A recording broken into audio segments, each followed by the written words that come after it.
रक्षा के क्षेत्र में आत्मनिर्भर भारत का बड़ा शो ये माना जा रहा है। इस इवेंट में अब से चंद ही मिनट बचे हैं। एशिया के सबसे बड़े एरो शो में रक्षा, हथियारों, उपकरणों और तकनीक के क्षेत्र में भारत के दबदबे का प्रदर्शन होगा। 98 देश इसमें शिरकत कर रहे हैं।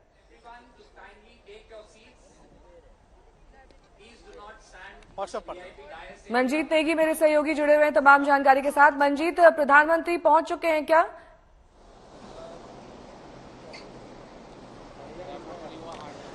देखिए, प्रधानमंत्री का कार्यक्रम नेहा 10 बजे का है। थोड़ी देर बाद प्रधानमंत्री यहाँ पहुंचेंगे। हालांकि वो बेंगलोर पहुंच चुके हैं, लेकिन यहाँ यलहंका एयरबेस पर 10 बजे से 12 बजे तक का उनका कार्यक्रम है।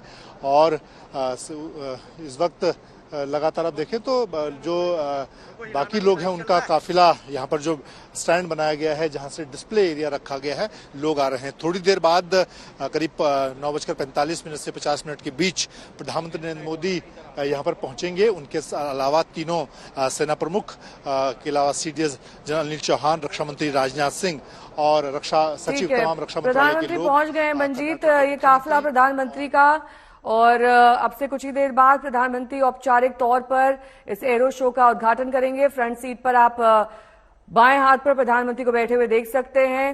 दरअसल बेंगलुरु एरो शो अपने आप में एशिया का सबसे बड़ा एरो शो माना जा रहा है। तीनों सेना के प्रमुख भी इसमें शिरकत करने वाले हैं, जिससे भारत के रक्षा क्षेत्र में धमक तो दिखाई देगी, साथ ही जो रक्षा क्षेत्र के तकनीक और उपकरण हैं उनका भी डिस्प्ले किया जाएगा। किस तरीके का कार्यक्रम है आज वहां पर प्रधानमंत्री का? मंजीत, विस्तार से बताएं।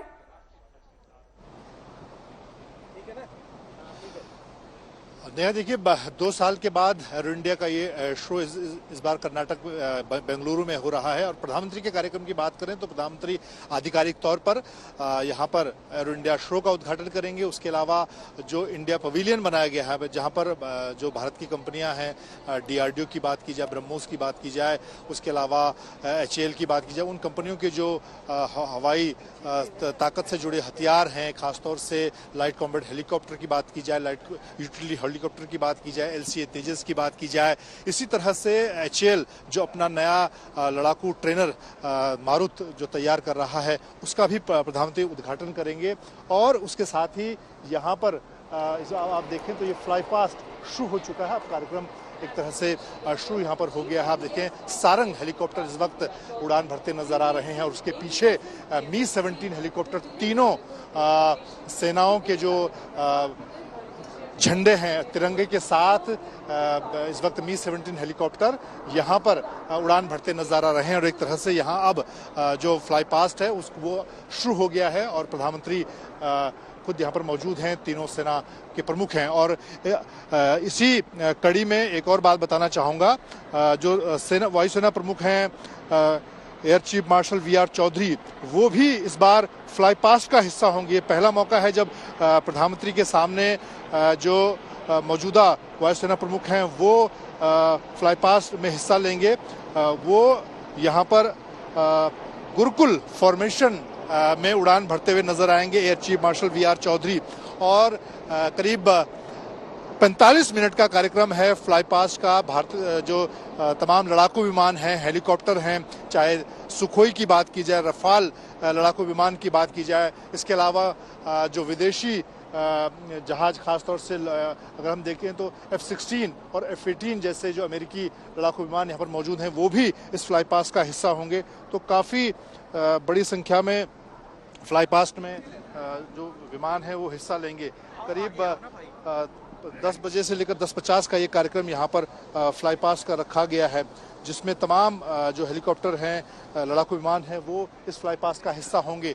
और उसके साथ ही जैसा कि इस बार की जो थीम है, मेक इन इंडिया से आगे मेक फॉर द वर्ल्ड, यानी कि हमारे हवाई ताकत से जुड़े हथियार हैं, एसेट हैं, वो कैसे हम दुनिया को दे पाएं, यानी कि निर्यात की तरफ आगे बढ़ें। 809 या 800 से ज़्यादा कंपनियां इस बार देश और विदेश की इस बार हिस्सा ले रही हैं एरो इंडिया में। और अब देखें, इस वक्त देश में बने स्वदेशी जो हेलीकॉप्टर हैं ध्रुव, वो फ्लाई पास्ट का हिस्सा है। नेहा, उसके पीछे आप देखें तो कोस्ट गार्ड के लिए और नेवी के लिए जो HAL ने हाल कुछ समय पहले helicopter light combat helicopter, utility helicopter बताएं, सफेद रंग के जो आपको नजर आ रहे हैं, ये इस वक्त नौसेना और कोस्ट गार्ड का हिस्सा हैं, वो इस फ्लाई पास्ट का में भाग ले रहे हैं। यानी कि पूरी तरह से स्वदेशी मेक इन इंडिया हथियारों पर जोर दिया जा रहा है। उसके पीछे देखें तो कॉम्बैट हेलीकॉप्टर, जो काले रंग के हेलीकॉप्टर आपको नजर आ रहे हैं, ये भी देश में बने हुए हैं। HAL ने इनको तैयार किया है। भारतीय सेना ऊंचाई के इलाकों में, लद्दाख से लेकर अरुणाचल के इलाकों में इनका इस्तेमाल कर रही है। लड़ाकू हेलीकॉप्टर, ये देखें, ये लड़ाकू हेलीकॉप्टर इस वक्त आपको दिख रहे हैं हरे रंग के, जो भारतीय वायुसेना का हिस्सा है। लाइट कॉम्बैट हेलीकॉप्टर इस वक्त इन्हें भी HAL ने तैयार किया है।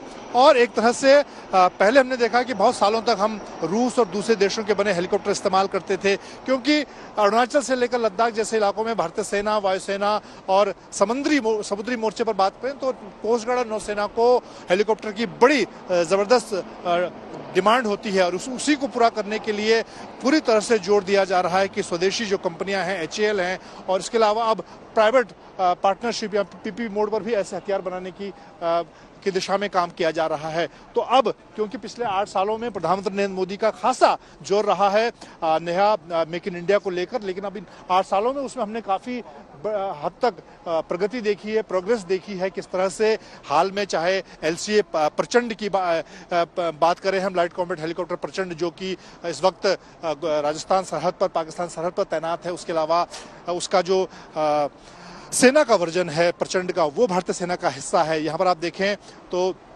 तमाम जो हेलीकॉप्टर हैं नेवी के लिए, सेना, भारतीय सेना के लिए, वायुसेना के लिए, वो भारतीय तीनों सेनाओं के पास मौजूद हैं। और इसीलिए पिछले 8 सालों में काफी प्रोग्रेस उस बात को लेकर हुई है। और उसी कड़ी को आगे बढ़ाते हुए इस बार मेक इन इंडिया में इस बात पर जोर दिया जा रहा है कि किस तरह से अब जो हथियार हैं जो हमारे सेनाओं में शामिल हैं, उनको कैसे हम अपने जो फ्रेंडली कंट्री हैं, मित्र देश हैं, उनको भी सप्लाई करें। चाहे बात हम ब्रह्मोस मिसाइल की करें, जिसे हाल में ही फिलीपींस को देने का फैसला किया गया। और इस वक्त आप देखें एक फॉर्मेशन हम आपको दिखा रहे हैं, यहाँ पर दर्शक देख रहे हैं। भारतीय वायुसेना की ये फॉर्मेशन है लड़ाकू विमानों के साथ। आप देखें तो यहाँ पर ये इस वक्त लड़ाकू विमान नजर आ रहे हैं, सुखोई हो, LCA हो, और साथ ही जो ट्रांसपोर्ट एयरक्राफ्ट है वो shoot down any potential threats during wartime.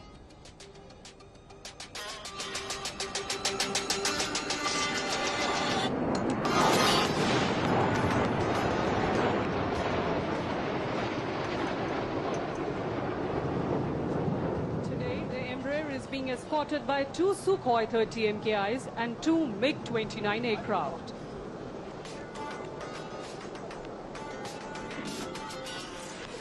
गौरव सावंत मेरे सहयोगी जुड़ गए हैं तमाम जानकारी के साथ। गौरव, देखिए, पहले तो एरो शोज जब होते थे तो मेक इन इंडिया की बात होती थी, अब मेक फॉर द वर्ल्ड की बात हो रही है। इतनी लंबी दूरी तय कर ली है भारत ने।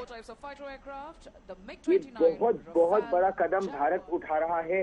जिस तरह से मेक इन इंडिया को मेक फॉर द वर्ल्ड कह रहा है भारत।